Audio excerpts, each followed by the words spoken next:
Hello everyone, आप सभी का स्वागत है अनअकैडमी पर। और आज हम एक नए कोर्स के साथ वापस आ गए हैं। इस कोर्स में हम 8वीं कक्षा की जो भूगोल की एनसीईआरटी बुक है उसकी समरी बनाएंगे।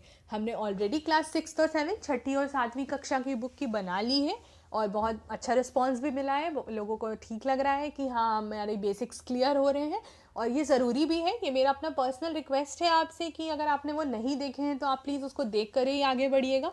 इसलिए कि कुछ की टर्म्स जैसे वहाँ पर एक्सप्लेन कर दिए तो फिर अब उनको हर क्लास में तो नहीं पॉसिबल हो पाता एक्सप्लेन करना, क्योंकि मैं ही बना रही हूँ। तो मैं अज्यूम करके तो यही चल रही हूँ कि मैंने एक बार पढ़ा दिया तो पता होगा सबको। एंड दूसरी बात कि आप छोटे क्लासेस को ऐसे हल्के में नहीं ले सकते, क्योंकि बेसिक्स बहुत बहुत ज़रूरी है।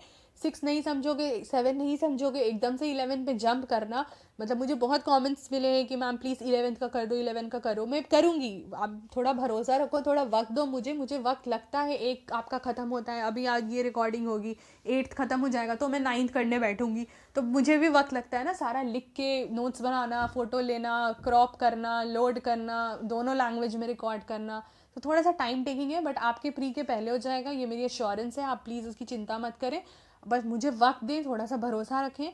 और सबसे बड़ी बात कि वो मत करो कि एकदम से मैम 11 कर दो, 12th करो। वो करूँगी बट एकदम से नहीं हो सकता, क्योंकि जब तक बेसिक्स नहीं क्लियर होगा आगे समझने का कोई फ़ायदा नहीं है। तो प्लीज़ छोटे क्लासेस को आप लाइट नहीं लेंगे, उसको डिटेल में कवर करेंगे, ठीक है। एक रिविजन के लिए आपके लिए बहुत इनफ है। हाँ, हिंदी का थोड़ा इशू हो जा रहा है क्योंकि मेरी हिंदी उतनी स्ट्रांग नहीं है, मतलब मैं एग्जैक्ट आपके वर्ड्स को सही से नहीं बता पाऊँगी। तो जो आता है मुझे जितना, उतनी मैंने कोशिश की है और अपनी तरफ से बोलने की कोशिश करती हूँ। थोड़ा सा आपको कीवर्ड्स वगैरह को लेकर के ध्यान देना पड़ेगा, बट एक्सप्लेनेशन में मैंने अपनी तरफ से कोशिश की है कि जो जितना आपको सही तरीके से बता सकूँ। तो प्लीज़ आप सारे कोर्सेज को देखेंगे। ये कोर्स प्रेजेंट करी हूँ मैं, अर्पिता प्रकाश। यहाँ आप मेरे बारे में और पढ़ सकते हैं। मैंने आईपी कॉलेज दिल्ली यूनिवर्सिटी से ग्रेजुएशन किया है हिस्ट्री में। मैंने जामिया मिलिया इस्लामिया से बीएड किया है हिस्ट्री में। मैंने इग्नू से मास्टर्स भी किया है हिस्ट्री में। मुझे क्रिएटिव आर्ट वर्क्स बहुत पसंद है, ड्राइंग, पेंटिंग वगैरह, हैंडीक्राफ्ट, कुछ भी। मुझे पढ़ना बहुत पसंद है और मुझे पढ़ाना बहुत पसंद है। और अगर आपको ये लेसन्स पसंद आ रहे हैं, प्लीज़ उन्हें रेट करिएगा। आपकी 5 स्टार रेटिंग्स हमारे लिए बहुत ज़रूरी हो जाती है, हमारा परफॉर्मेंस ही उसी से पता चलता है।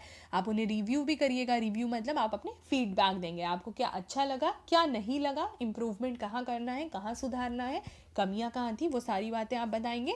आप रिकमेंड भी कर सकते हैं, आप वोट कर सकते हैं, ताकि आपके फॉलोअर्स तक पहुँचे और लेसन्स। और आप जो भी सोशल मीडिया की साइट्स फॉलो कर रहे हैं वहाँ प्लीज़ शेयर करिएगा लेसन्स अगर आपको पसंद आते हैं। और आप मुझे अनअकैडमी पर इस लिंक पर भी फॉलो कर सकते हैं, तो आपको अपडेट्स मिलते रहेंगे। अब ऑब्जेक्टिव उद्देश्य देख लेते हैं। मेन उद्देश्य तो यही है कि क्लास 8 जो 8वीं कक्षा है उसकी ज्योग्राफी की एनसीईआरटी बुक के सारे इंपॉर्टेंट टॉपिक्स को कवर कर रहे हैं। और मैं सारे टॉपिक्स, सारे चैप्टर्स लेके चल रही हूँ। फिर जो बेसिक कॉन्सेप्ट्स है उसकी अंडरस्टैंडिंग सही, अपनी समझ सही बनानी है, ताकि जो एडवांस लेवल टॉपिक है वहाँ भी हमें कंसेप्चुअल क्लैरिटी मिले, हमारा कॉन्सेप्ट बेसिक्स पे ही इतना क्लियर रहे कि आगे हमें प्रॉब्लम नहीं हो समझने में। और हमें ज्योग्राफी से रिलेटेड जो भी इन्फॉर्मेशन होते हैं उसके बारे में भी हमें पता होना चाहिए, तो खुद को उतना नॉलेजेबल बनाना, ये उद्देश्य है। टारगेट ऑडियंस कौन कौन से हैं? यूपीएससी और स्टेट पीएससी के एस्पिरेंट्स, जो अदर कॉम्पिटिटिव एग्जाम्स के लिए प्रिपेयर कर रहे हैं, जो स्कूल के बच्चे हैं, क्योंकि मैंने बार बार 6-7 में भी रिपीट किया कि मुझे उसी को ध्यान में रख के करना पड़ रहा है कि वो अगर बच्चे भी देखते हैं इसको 6-7 के, तो मैं ऐसा कुछ बहुत ज़्यादा बड़ा ना बोल दूँ कि उनको समझ नहीं आएगी हमारे क्लास के तो ये बियॉन्ड बातें कर रही हैं। तो उसको थोड़ा सा ध्यान में कंसिडर करके ही चलना पड़ता है, ठीक है। और कोई भी लेमन जो बिल्कुल जीरो से स्टार्ट कर रहा है, सब्जेक्ट का बिल्कुल कुछ नहीं पता है, बेसिक्स के लिए वो, ज्योग्राफी बेसिक्स के लिए वो बिल्कुल इनको देख सकते हैं, ठीक है। एक बार हम कंटेंट जल्दी से देख लेते हैं, हम कौन कौन से लेसन्स को बनाएंगे। पहला लेसन होगा रिसोर्सेज पर, जो हमारे साधन है। उसके बाद उसी में और फिर डिटेल, वो इंट्रोडक्शन हो जाएगा पहला वाला। उसके बाद एक एक रिसोर्स का डिटेल है। लैंड हो गया, सॉइल हो गया, फिर आपका वाटर हो गया, नेचुरल वेजिटेशन हो गया, वाइल्ड लाइफ हो गया। ये वाला थोड़ा सा रिपीटेड लेसन है क्योंकि 6-7 में भी बहुत बार कवर किया है, बट अब है तो चैप्टर तो मैं इसे छोड़ नहीं सकती, रिविजन ही हो जाएगा आपके लिए भी। मिनरल रिसोर्स, खनिज के जो रिसोर्स है, साधन है, ये बहुत इंपॉर्टेंट है और नया है, सब कुछ इसके बाद से अब नया ही है, तो ये बहुत इंपॉर्टेंट है। उसके बाद है पावर रिसोर्स। पावर को 2 भाग में बांट दिया है। कन्वेंशनल एनर्जी, जो पारंपरिक ऊर्जा स्रोत है, और जो गैर पारंपरिक है, नॉन कन्वेंशनल है, ठीक है। इसको 2 हिस्सों में बांटा है। उसके बाद इंडस्ट्रीज जो है, औद्योगिक जो मतलब उद्योग जो है एक्चुअली, एग्रीकल्चर जो है, कृषि क्षेत्र जो है, ह्यूमन रिसोर्सेज, ये भी इंट्रोडक्शन से आपको पता चल जाएगा। यहाँ हम लोगों की बात करेंगे, तो ये एक रफ पूरा इंट्रोडक्शन था। आई होप आपको लेसन्स पसंद आए। प्लीज़ आगे के लेसन्स देखिएगा। Thank you so much. Bye bye. Hello everyone, आप सभी का स्वागत है इस नए लेसन में, इस कोर्स के, जहां हम 8वीं कक्षा की भूगोल की जो एनसीईआरटी की पुस्तक है, ये है बुक, उसकी समरी बना रहे हैं। इस कोर्स को प्रेजेंट कर रही हूँ मैं, अर्पिता प्रकाश। यहाँ आप मेरे बारे में और भी पढ़ सकते हैं। और अगर आपको ये लेसन्स पसंद आ रहे हैं तो आप प्लीज़ इन्हें रेट, रिव्यू, रिकमेंड और शेयर करिएगा। आप मुझे अनअकैडमी पर इस लिंक पर भी फॉलो कर सकते हैं। ये लेसन है, ये रिसोर्सेज के बारे में बात करता है। ठीक है, तो हम यहाँ पर एक इंट्रोडक्शन सा ही देखेंगे, बस एक भूमिका सी बंधेगी यहाँ पर कि रिसोर्सेज क्या है, और फिर हर अलग अलग रिसोर्स का जो है वो हम आगे डिटेल बाद में देखेंगे। सबसे पहले रिसोर्स क्या होते हैं? कोई भी चीज़ जो हमारी ज़रूरत को पूरा करती है। ठीक है, अगर हमें पानी की ज़रूरत है, हमें हवा की ज़रूरत है, हमें ज़मीन की ज़रूरत है, हमें किसी तरीके की बिल्डिंग की ज़रूरत है, हमें मिनरल्स जो खनिज हैं उनकी ज़रूरत है, कोई भी ज़रूरत जो हमारी, मतलब कोई भी चीज़ जो हमारी ज़रूरतों को पूरा करती है, उनको रिसोर्सेज बोलते हैं। तो 3 मेन कैटेगरी में बांटेंगे, नेचुरल, ह्यूमन मेड और ह्यूमन। तो एक एक करके देखते हैं सबको। सबसे पहले है नेचुरल रिसोर्स। नाम से समझ आ रहा है, नेचुरल है तो मतलब नेचर में पाया जाएगा, प्रकृति में, प्राकृतिक रिसोर्सेज जो हो गए। अब इनको बिना मॉडिफिकेशन या ऑल्टरेशन, मतलब इनमें हम बहुत ज़्यादा बदलाव नहीं लाते हैं। ठीक है, ये जैसे हैं मोस्टली हम उनको वैसे ही यूज़ करते हैं। थोड़े बहुत इनमें से कुछ जो हैं वो डायरेक्टली यूज़ हो जाते हैं, जैसे जैसे सनलाइट है तो बिल्कुल जैसे सनलाइट हमें मिल जाता है, हवा है जैसी है मिल जाती है। ठीक है, पानी है, उसको वैसे हम पीने के लिए उसको और थोड़ा प्योरीफाई करते हैं, बट वैसे पानी हम यूज़ करते हैं। लेकिन कुछ हैं, कुछ रिसोर्स है जैसे मिनरल्स वगैरह हो गए, खनिज हो गए, तो उनको आप डायरेक्ट नहीं कर सकते हैं। तो उनको और से अलग करके कि वो रिफाइंड होता है, रिफाइनमेंट होता है, उनको और थोड़ा सा प्योरीफाई किया जाता है, बट उनमें वैसा कोई बदलाव नहीं लाया जाता है। ठीक है, उनको थोड़ा सा कुछ डायरेक्टली यूज़ कर लेंगे, थोड़ा सा रिफाइन करके यूज़ कर लेंगे, पर पूरा पूरा ह्यूमन तरीके से, मतलब ऐसा नहीं है कि बिल्कुल बदल ही देंगे उस चीज़ को। तो वो नेचुरल रिसोर्स हो जाते हैं। ये आपके कुछ एग्जाम्पल्स हो गए। अब इनको अगर हम क्लासिफाई करें, इनका डिवीजन करें, तो किस किस बेसिस पे करेंगे? सबसे पहले करेंगे इनके डेवलपमेंट और यूज़, ये किस तरीके से यूज़ में आते हैं और इनका डेवलपमेंट कैसे होता है, उस बेसिस पे। तो हम करेंगे एक्चुअल और पोटेंशियल रिसोर्स। एक्चुअल रिसोर्स मतलब होता है जिनकी क्वांटिटी, जिनकी मात्रा, जिनका अमाउंट हमें पता होता है। ठीक है, और वो आज के टाइम में प्रेजेंट में यूज़ हो रहे होते हैं। कोल हो गया, पेट्रोलियम हो गया, तो हमें पता है कि ठीक है ये इतने लिमिटेड अमाउंट में प्रेजेंट है। पोटेंशियल रिसोर्स, पोटेंशियल वर्ड का मतलब में आप, मतलब अगर जनरल बात करें तो क्या होता है कि क्षमता। तो पोटेंशियल की मतलब हो गया कि इन रिसोर्सेज में क्षमता तो है, पर अभी किसी वजह से वो यूज़ नहीं हो पा रहे हैं, हमें उनकी एग्जैक्ट क्वांटिटी, उनकी एग्जैक्ट मात्रा नहीं पता होगी, और वो अभी प्रेजेंट में जो है वो यूज़ नहीं होंगे। हाँ, पर आगे यूज़ हम कर सकते हैं। अगर हमारे पास आगे और अच्छी टेक्नोलॉजी आ जाए, या हमें और पता चलने लगे कि इस रिसोर्सेज के लिए और क्या क्या हमें इनोवेशन करने हैं, या और क्या क्या टेक्निक यूज़ करनी है जिससे हम उनको यूज़ कर सके, तो आगे उनमें क्षमता है यूज़ होने की। बट अभी वो हमारे पास उतनी, मतलब कैपेबिलिटी आप बोल लो, मतलब उतने इन्वेंशंस नहीं है, इसलिए या तो हम यूज़ नहीं कर पा रहे हैं, या उन रिसोर्सेज के बारे में हमें उतना पता नहीं है, इसलिए नहीं यूज़ कर पा रहे हैं। तो एक एग्जांपल जैसे जो आपकी बुक में दी हुई है वो है कि लद्दाख के एरिया में यूरेनियम जो है वो पाया जाता है, प्रेजेंटली नहीं यूज़ हो रहा है, बट बहुत उसमें क्षमता है कि आगे हम उसको बाद में यूज़ कर सकें। फिर ऑरिजिन, उत्पत्ति के बेसिस पर बांटेंगे तो अबायोटिक और बायोटिक हो जाएगा। तो अबायोटिक रिसोर्सेज क्या होता है? जो मतलब कि नॉन लिविंग होते हैं, जिनमें जिंदगी नहीं होती, लाइफ नहीं होती। ठीक है, अजैविक जो हो गए, जैसे सॉइल, रॉक, मिनरल्स, ये सब हो गए। बायोटिक रिसोर्सेज हो जाएंगे जो लिविंग हो जाएंगे, जिनमें लाइफ होगी। एग्जाम्पल हो गया आपका जैसे प्लांट्स या एनिमल्स।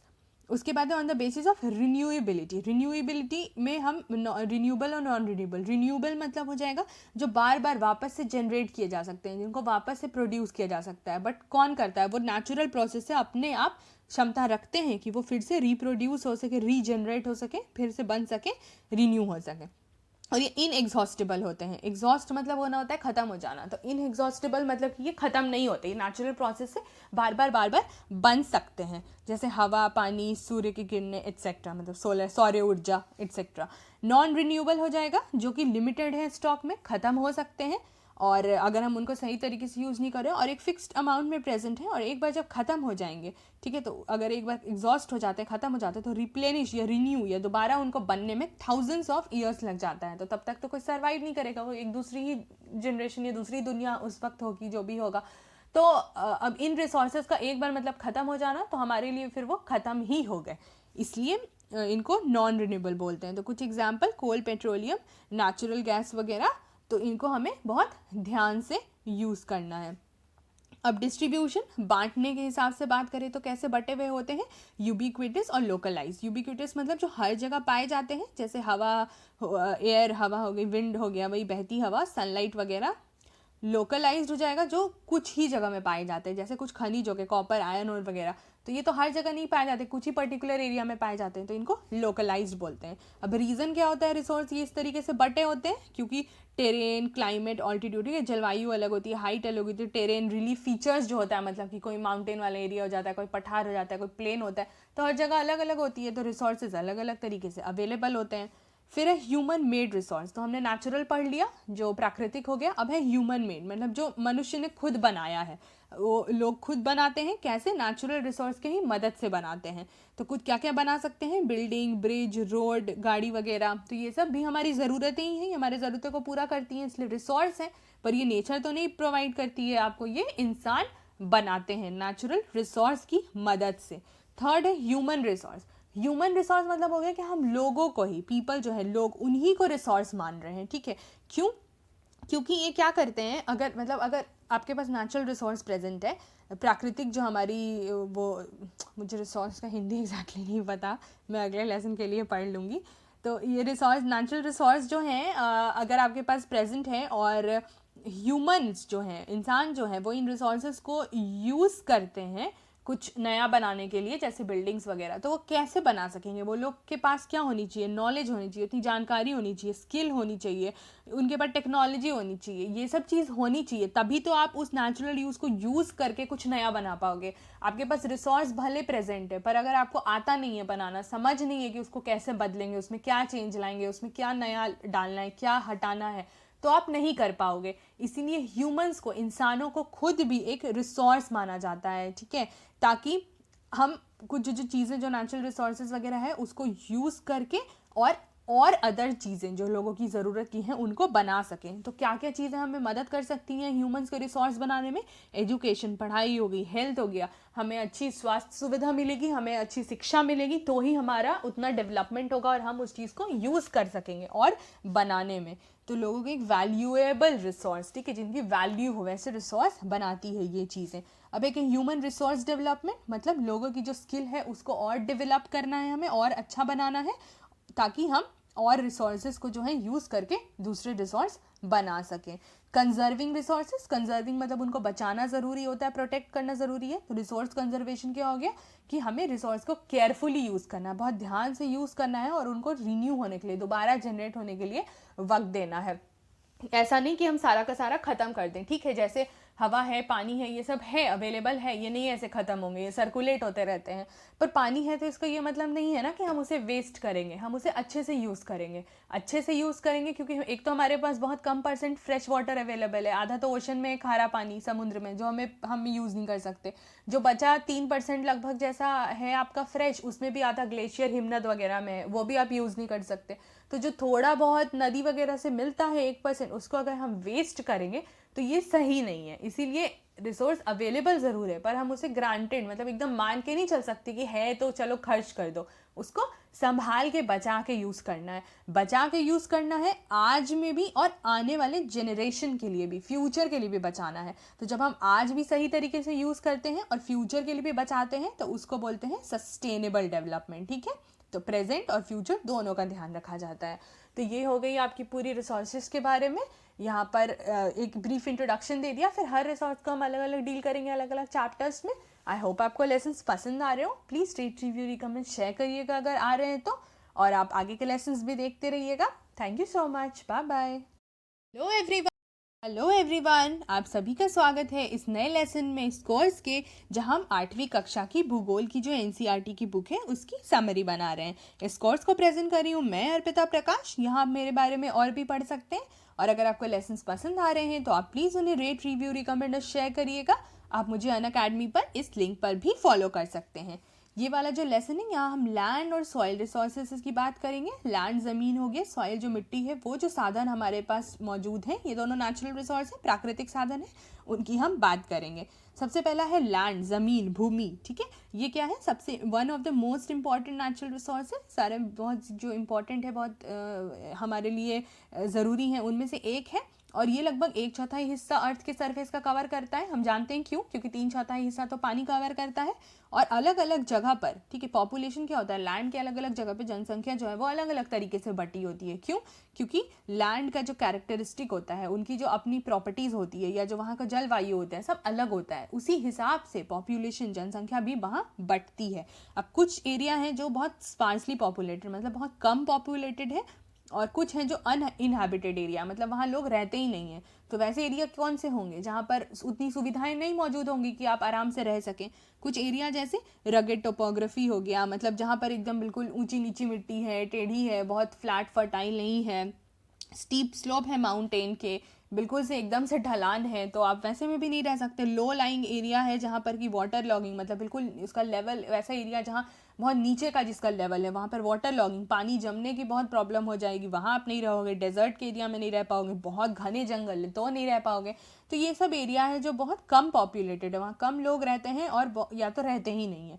फिर कुछ एरिया वैसे भी होंगे जहाँ फिर बहुत लोग रहेंगे, वहाँ का जो घनत्व है, डेंसिटी है, वो डेंसिटी है, वो बहुत ज़्यादा हो जाएगा। जैसे प्लेन्स हो गया, क्योंकि वहाँ आपको सब कुछ अवेलेबल मिलेगा। फिर रिवर वैलीज हो गई, तो ये सब पानी हो गया अवेलेबल है, जैसे तो आप एग्रीकल्चर में कर सकते हैं। रोड वगैरह प्लेन अच्छा है तो आप ट्रांसपोर्टेशन में हेल्प कर सकते हैं। तो ये सारे एरिया जो हैं वो डेंसली पॉपुलेटेड होते हैं, यहाँ का घनत्व ज़्यादा होता है। फिर एक है लैंड यूज़। लैंड यूज़ मतलब हो गया लैंड को हम कैसे यूज़ करते हैं अलग अलग पर्पज़ के लिए, काम के लिए, एग्रीकल्चर, फॉरेस्ट्री, माइनिंग, बिल्डिंग, ये सब काम के लिए यूज़ करते हैं। और ये अलग अलग फैक्टर्स पे डिपेंड करते हैं, जैसे टोपोग्राफी, सॉइल, क्लाइमेट, मिनरल, पानी अवेलेबिलिटी, जनसंख्या, टेक्नोलॉजी। इन सब फैक्टर्स की वजह से लैंड का हम अलग अलग तरीके से अलग अलग रीजंस के लिए यूज़ कर पाते हैं। फिर ओनरशिप के बेसिस पे, ओनरशिप मतलब कि उसका एक तरीके से आप समझो कि मालिक कौन है, अगर एक जनरल में बात करें तो हम दो तरीके से बांटेंगे, प्राइवेट और कम्युनिटी। प्राइवेट नाम से समझ आ रहा है जो खुद किसी एक इंडिविजुअल का हो जाएगा, ठीक है, मतलब एक इंडिविजुअल या उनकी फैमिली, बट सिर्फ उन्हीं का होगा, बाहर के लोग उनमें नहीं यूज़ कर सकते। कम्युनिटी लैंड क्या हो जाएगी, सबको इसको यूज़ कर सकते हैं कॉमन पर्पस के लिए। जैसे अगर आपको चारा इकट्ठा करना है, फल इकट्ठे करने हैं, नट्स हो गया, कोई मेडिकल हर्ब है, मतलब उसका कोई पौधा है, तुलसी का है जैसे, अगर तो लगा हुआ है अगर सबका, तो सब लोग उसको यूज़ कर सकते हैं। नीम का अगर पेड़ है तो सब यूज़ कर सकते हैं। तो मतलब उस तरीके से तो वो कम्युनिटी लैंड हो जाएगा, ठीक है। तो उसको कॉमन प्रॉपर्टी रिसोर्स भी बोलते हैं, जो सबके लिए कॉमन प्रॉपर्टी है। फिर अब लैंड रिसोर्सेज का कंजर्वेशन ज़रूरी है। कंजर्वेशन मतलब बचाना ज़रूरी है, पर बचाने के पहले देखेंगे कि प्रॉब्लम क्या होती है। तो अब अगर कृषि का ज़्यादा बढ़ रहा है या किसी तरह के कंस्ट्रक्शन एक्टिविटी ज़्यादा हो रही है तो इन्वायरमेंट में बहुत खतरा बढ़ रहा है। लैंड डिग्रेडेशन हो जाता है, लैंड स्लाइड होता है, सॉइल इरोजन, मिट्टी बहती है, डेजर्टिफिकेशन हो जाता है, पौधे कट जाते हैं। तो फिर क्या होता है कि इन सब को बचाने के लिए आपको लैंड को कंजर्व अच्छे से बचाना पड़ेगा, ठीक है। कैसे करेंगे, फॉरेस्टेशन, पेड़ लगा देंगे, लैंड रिक्लेमेशन हो जाएगा, रेगुलेट हो जाएगा यूज़, मतलब जो केमिकल फर्टिलाइजर, पेस्टिसाइड्स वगैरह हैं उनका कम यूज़ करेंगे, बचा के यूज़ करेंगे। ओवर ग्रेजिंग, जो चरते हैं जानवर बहुत ज़्यादा, वो सब। तो ये कुछ फैक्टर्स हैं जो हमें लैंड के रिसोर्स को कंजर्व करने के लिए, बचाने के लिए बहुत मदद कर सकते हैं। अगर हम ये सब करेंगे तो हमारा लैंड जो है वो अच्छे से आगे हम उसको भी यूज़ कर सकते हैं। अब हम सॉइल को अगर हम रिसोर्स की तरह देखेंगे तो हम इसमें क्या क्या पढ़ेंगे। सबसे पहले आपको ये ध्यान रखते हैं कि हम सॉइल के टाइप के बारे में नहीं पढ़ रहे हैं कि अलूवियल सॉइल क्या है, ब्लैक सॉइल क्या है, ठीक है, लैटराइट सॉइल क्या है, रेड सॉइल क्या है, वो अभी नहीं पढ़ना है। कहाँ पर कैसे बटा है वो भी नहीं पढ़ना है, उसका एक अलग ही चैप्टर है सीनियर क्लासेस में, वो हम तब देखेंगे। अभी हम सॉइल एज अ रिसोर्स, एक संपदा, एक हमारे साधन, ठीक है, उस हिसाब से हम बात करेंगे कि सॉइल किस तरीके से, मतलब हमारे पास क्या क्या चीज़ उसमें मौजूद है और हम उसको कैसे बचा सकते हैं, ठीक है। सॉइल का टाइप वगैरह का डिटेल हम अभी नहीं कवर कर रहे हैं। अब सॉइल सबसे पहले क्या होता है कि अर्थ के आउटर सरफेस को जो एक पतला लेयर होता है जो कवर करता है, ग्रेनी, ग्रेन मतलब जैसे आपके अलग अलग दाने वाले चीज़ें होंगे ना, मिट्टी में अलग अलग दाने होते हैं, तो वो सब्सटेंस है, जब अर्थ का जो लेयर होता है, अर्थ का जो सरफेस होता है, तो जो लेयर उसको कवर करती है उसको सॉइल बोलते हैं। अब इसमें ऑर्गेनिक मैटर होता है, मतलब जो प्लांट्स और एनिमल्स जो होते हैं उनके जो, जब वो मर जाते हैं, उनके जो बचे हुए रिमेन्स होते हैं, ठीक है, वही फिर कल के ऑर्गेनिक ईंधन की तरह, मतलब जो काम करते हैं। मिट्टी उपजाऊ कैसे बनती है, ईंधन से बनती है। फिर आपके मिनरल्स हो गए, या जो वेदर्ड रॉक, छोटे छोटे टुकड़े जो, अब मैंने डिपोजिशन, वेदरिंग और इरोजन ये सब टर्म्स ऑलरेडी कवर कर लिया है पहले के क्लास में, 2 3 4 बार कर लिया है, तो अब मैं बार बार रिपीट नहीं करूँगी और मैं मान के चलूँगी कि आपको आ रहा है। अगर नहीं आता है आप प्लीज़ उन लेसन्स को एक बार दोबारा देख लेंगे, 6th और 7th में करा था। तो अब इन सब चीज़ों से सॉइल जो है वो बना होता है, वेदरिंग का जो प्रोसेस होता है उससे रॉक टूट जाते हैं तो उससे वो बनता है। फिर क्या है कि अलग अलग लैंड फॉर्म्स जो है वो डिपेंड, मतलब वही डिटरमाइन करेगा, वही बताएगा कि कौन सा एरिया में, मतलब कौन से एरिया में किस तरीके का सॉइल जो है वो मौजूद होगा, वो लैंड के टाइप पर डिपेंड करेगा। अब होती है ह्यूमस। ह्यूमस क्या है, वो सॉइल को फर्टाइल, उपजाऊ बनाती है, और थोड़ा सा मिनरल्स, खनिज का भी हम अच्छा से मिक्स कर लेंगे तो सॉइल उसी हिसाब से फर्टाइल बनती है। ह्यूमस हो जाएगा कि वही जो मैंने अभी बताया कि प्लांट्स और एनिमल्स के रिमेन्स जो बचते हैं जब वो मर जाते हैं, तो उनका रिमेन्स जो बचता है उसका डीकम्पोजिशन होता है, और डीकम्पोजिशन जब हो जाता है तो वो एक ऑर्गेनिक कॉम्पोनेंट बना देता है, तो वो उससे मिट्टी जो है वो बहुत ज़्यादा ही उपजाऊ बन जाती है। अब कुछ फैक्टर्स जिससे सॉइल बनते हैं, तो वो क्या क्या है थोड़ा जल्दी देख लेते हैं। पेरेंट रॉक हो गया, जो मेन रॉक से बनता है, तो वो क्या करेगा, कलर, टेक्सचर, केमिकल प्रॉपर्टी, उसमें मिनरल का क्या, खनिज का क्या कंटेंट है, परमिएबिलिटी, पानी किस तरीके से जाएगी कि नहीं जाएगी, पोर्स जो छेद होते हैं वो कैसे होंगे, वो सब डिटरमाइन करता है। रिलीफ फीचर्स हो जाएगा, मतलब किस तरीके का रिलीफ मेनली तो होता है, जैसे दो एरिया के बीच में हाइट का जो डिफरेंस हो गया, जैसे प्लेट्यूज प्लेन्स के बीच में हाइट का डिफरेंस हो गया, माउंटेन्स हिल्स के बीच में हाइट का डिफरेंस हो गया, तो उनको रिलीफ बोलते हैं। तो उससे क्या पता चलता है कि हाइट कैसा होगा, स्लोप कैसा होगा, ढलाव कैसा होगा, फिर सॉइल कहाँ कितना इकट्ठा रहेगा कि नहीं, अगर बहने का सुविधा होगा तो सॉइल बह जाएगा, अगर जमा रहने का होगा तो वो जमा रहेगा, वो सब डिटरमाइन होता है। क्लाइमेट मतलब हो गया, जैसे आपका जलवायु में क्या क्या टेम्परेचर, तापमान हो गया, वर्षा हो गई, तो ये सब इससे पता चलता है कि कितना ज़्यादा वेदरिंग होगा, रॉक्स कैसे टूट रहे हैं नहीं टूट रहे हैं, फिर ह्यूमस कैसे बन रहा है नहीं बन रहा है। टाइम में क्या पता चलेगा कि सॉइल प्रोफाइल मतलब अलग अलग लेयर होती है सॉइल की, उसकी थिकनेस कैसी होगी। फ्लोरा, फोना, माइक्रो ऑर्गेनिज्म, इनसे पता चलेगा कि ह्यूमस का फॉर्मेशन का रेट क्या है, क्योंकि यही सब लिविंग ऑर्गेनिज्म है जो बाद में डेड हो जाते हैं, तो उनके बचे हुए जो रिमेन्स होते हैं उन्हीं से ह्यूमस बनता है। अब है डिग्रेडेशन ऑफ सॉइल, तो सबसे बड़ा अभी खतरा क्या है, सॉइल इरोजन का, मिट्टी बह जाती है, डिप्लीट हो जाती है, खत्म मतलब बर्बाद होने लग जाती है, फिर वो फर्टाइल नहीं बचती, तो ये सब सॉइल में डिग्रेडेशन का प्रॉब्लम करती है। अब कुछ फैक्टर्स जिनसे ये सब होते हैं, डिफॉरेस्टेशन, पेड़ काटने से, ओवरग्रेजिंग, ज़्यादा जानवर के चरने से, केमिकल फर्टिलाइजर, पेस्टिसाइड के यूज़ से पानी से बह जाती है, लैंडस्लाइड हो जाती है, बाढ़ आ जाती है, इन सब फैक्टर्स से जो है ये सॉइल डिग्रेडेशन होता है। इसको बचाएंगे कैसे, कुछ मेजर्स यूज़ करेंगे। पहला एक होगा मल्चिंग। मल्चिंग क्या है, सबसे पहले देखेंगे मल्च क्या होता है। मल्च क्या होता है, जैसे आप मान लो कि दो प्लांट्स हैं, तो उनके बीच में जो नीचे ग्राउंड लेयर होगा वो तो खाली होगा, अब यहाँ एक पौधा उगा दिया, यहाँ एक पौधा उगा दिया, तो ये जो ज़मीन है वो तो बंजर, वैसी बंजर तो नहीं बोलेंगे, बट वो खाली ज़मीन बच जाएगी। तो वो जो खाली एरिया बचेगा उसमें भी ना कुछ मटेरियल्स डाल देते हैं, जैसे स्ट्रॉ वगैरह, जैसे घास फूस हो गया, ठीक है, चारा वगैरह जो होता है, जैसे घास फूस को जब इस बीच के एरिया में डाल देंगे दो प्लांट्स के बीच में, तो क्या हो जाएगा, वो एरिया कवर हो जाएगा, सूखा खाली नहीं बचेगा, तो वो वहाँ पर मॉइस्चर प्रोटेक्ट होगा। मॉइस्चर मतलब उसमें नमी बनी रहेगी। अगर किसी एरिया को ऐसे ही ओपन खुला छोड़ दो, कंटिन्यूसली सनलाइट भी अगर पड़ रहा है तो वो सूखता चला जाएगा। ऐसे अगर कवर कर दोगे किसी चीज़ से तो मॉइस्चर, नमी बनी रहेगी, ठीक है, फिर सॉइल की फर्टिलिटी भी बनी रहेगी। उसके बाद वीड जो अनवांटेड, जो ऐसे एक्स्ट्रा झाड़ जैसे जो ग्रो हो जाते हैं ना, एक्स्ट्रा जो प्लांट होते हैं, वो सब नहीं ग्रो कर पाएंगे, क्योंकि ऑलरेडी एरिया कवर है, उनको ग्रो करने के लिए जगह ही नहीं मिलेगा। फिर विजुअल अपील, मतलब कि अब ऐसे खाली ज़मीन कैसी ख़राब सी लगेगी, बट उसमें कुछ डाल देंगे, कुछ मटेरियल्स उसको कवर कर देंगे, तो वो थोड़ा अच्छा लगेगा देखने में। थोड़ा तो अच्छा लगेगा, ये घास फूस है तो बहुत अच्छा क्या लगेगा, बट खाली ज़मीन बिल्कुल ऐसे से तो बेटर ही लगना है, तो विजुअल अपील भी बढ़ती है जगह की। तो उस सामान से जिससे भरेंगे उसको मल्च बोलते हैं, उस प्रोसेस, कवर करने के प्रोसेस को मल्चिंग बोलते हैं। ये देखोगे तो सब कुछ समझ आ जाएगा। ये जैसे देखिए आपकी बनाना का ट्री है, तो इनके बीच वाली एरिया खाली रहती है अगर हम इसको कवर नहीं करते। अब ये सब ऐसे डाल डाल के इनसे कवर कर दिया, तो ये अब नमी इसमें जो है वो मेंटेन रखने में मदद होती है। अगला है कॉन्टोर बैरियर। पहले देखेंगे कॉन्टोर क्या होता है, किसी चीज़ का भी किनारा या आउटर एज, ठीक है। कॉन्टोर फार्मिंग में हम क्या करते हैं कि स्लोप, सबसे पहले तो ध्यान देंगे स्लोप्स पर होती है, जो ढलान होती है ना उस पर होती है। उस तरीके की ज़मीन पर हम क्या करते हैं, यहाँ फिगर देखेंगे, इस तरीके की मिट्टी पर, जैसे ये जैसे स्लोप है, पूरा ऐसे करके स्लोप एरिया है, उसमें कॉन्टोर बनाते हैं। कॉन्टोर मतलब इससे यहाँ पर ना राइट एंगल पे इसके कैसे बोलेंगे, 90 डिग्री में ऐसे करके पैरेलल पैरेलल ऐसे करके सारा फील्ड को थोड़ा थोड़ा उठा देते हैं।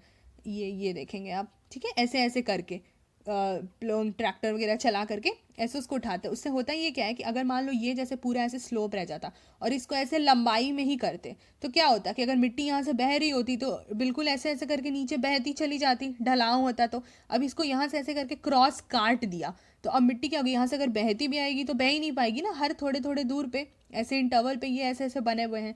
तो ये कॉन्टोर फार्मिंग होती है, जब हम इस तरीके से एलिवेटेड उठे हुए लाइन पर फार्मिंग करते हैं। अब उस जगह पर क्या क्या सामान यूज़ कर लेते हैं, उसको बैरियर मतलब ब्लॉक करने के लिए क्या क्या यूज़ करते हैं, पत्थर हो गए, घास हो गया या सॉइल हो गया, उससे उसको ढक देते हैं। ठीक है, इस तरह के कॉन्टोर्स को यहाँ पर से चीज़ों से ढक देते हैं। तो उससे क्या हो जाएगा कि किसी भी तरीके की मिट्टी जो सॉइल इरोजन बहाव जो होगा वो रुक जाएगा। फिर बैरियर्स के आगे ट्रेंचेस भी बना देते हैं ऐसे गड्ढे, ताकि पानी जो है वो जमा हो सके। आप यहाँ पर देखेंगे जैसे यहाँ पर ऐसे गड्ढे की तरह खोद दिया, पानी जमा हो गया, अगर कुछ नहीं होता तो वो बिल्कुल ऐसे बहता चला जाता। अब यहाँ रुक गया तो आगे वो वेस्ट नहीं होगा।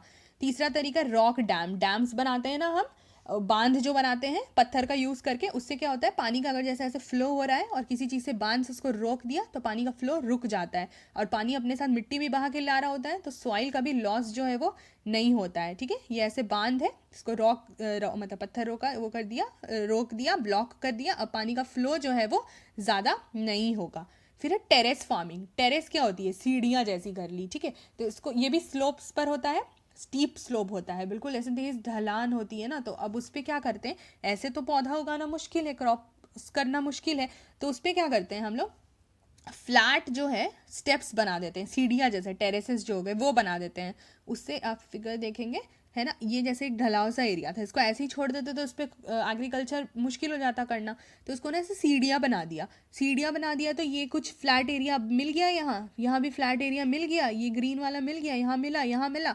इन सब एरिया पर अब हमारे पास फ्लैट सरफेस अवेलेबल है। ठीक है, जिस पर कि हम पौधे जो है वो उगा सकें। और इससे क्या होगा कि सॉइल इरोजन बचेगा, मतलब मिट्टी नहीं बहेगी, और सरफेस रन ऑफ, पानी ऐसे भी जो सरफेस से बह जाता है वो बचेगा। अगर ऐसे ही ढलाव एरिया होता तो बिल्कुल सब गिरता चला जाता। अब यहाँ से आएगा फिर यहाँ रुकेगा, यहाँ ऑलरेडी प्लांट है, फिर ऐसे तो मुश्किल है ना, एक ही ढलाव से गिरना, और ऐसे सीढ़ियाँ बना दी तो बचता है वो थोड़ा। दूसरा तरीका है इंटरक्रॉपिंग।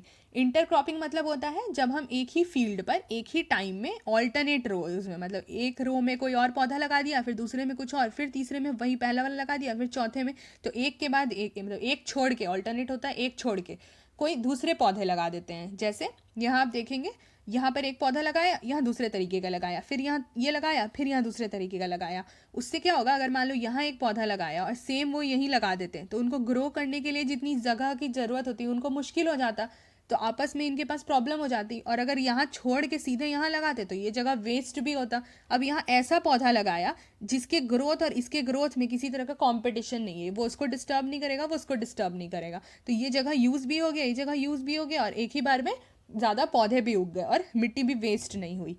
ठीक है, तो वो हो गया इंटरक्रॉपिंग।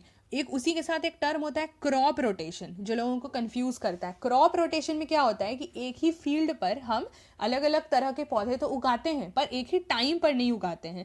एक साल में या एक साल में या एक सीजन में एक बार में एक ही क्रॉप उगाते हैं, फिर दूसरे सीजन में बदल देते हैं, उसी ज़मीन पर फिर दूसरा क्रॉप उगाते हैं। उससे भी सॉइल स्ट्रक्चर और फर्टिलिटी जो है वो बनी रहती है, और वीड, अनवांटेड प्लांट, पेस्ट और डिजीज ये सब कंट्रोल हो जाता है।